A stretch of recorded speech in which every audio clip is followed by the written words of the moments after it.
Hi friends, മൈസൂരിലെ Srirangapatna Kottakkakathu കയറുമ്പോൾ നമുക്ക് ഇങ്ങനെ ഒരു സ്ഥലം കാണാം. ഇവിടെയാണ് മൈസൂർ കടുവ എന്നറിയപ്പെടുന്ന ടിപ്പു സുൽത്താൻ മരിച്ചു വീണത്. 18ാം നൂറ്റാണ്ടിന്റെ അവസാന കാലഘട്ടത്തിൽ ബ്രിട്ടീഷ് പട്ടാളക്കാരുടെ വെടിയേറ്റാണ് അദ്ദേഹം കൊല്ലപ്പെടുന്നത്. ആ കാലഘട്ടത്തിൽ ബ്രിട്ടീഷുകാരുടെ ഏറ്റവും വലിയ ശത്രുവായിരുന്നു ടിപ്പു സുൽത്താൻ. അങ്ങനെ അദ്ദേഹത്തിന്റെ തന്നെ വിശ്വസ്തരുടെ സഹായത്തോടെ ചതിയിലൂടെയാണ് ബ്രിട്ടീഷുകാർ ടിപ്പു സുൽത്താനെ കൊന്നത് എന്നാണ് അറിയപ്പെടുന്നത്.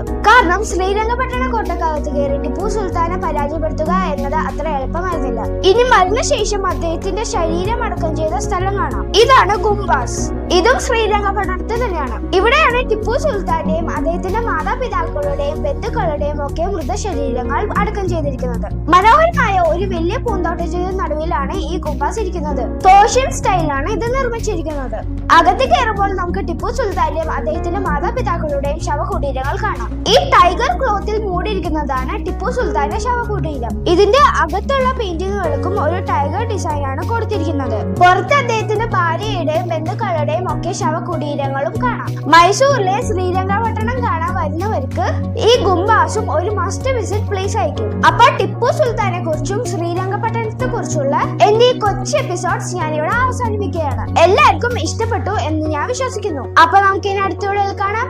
ബൈ.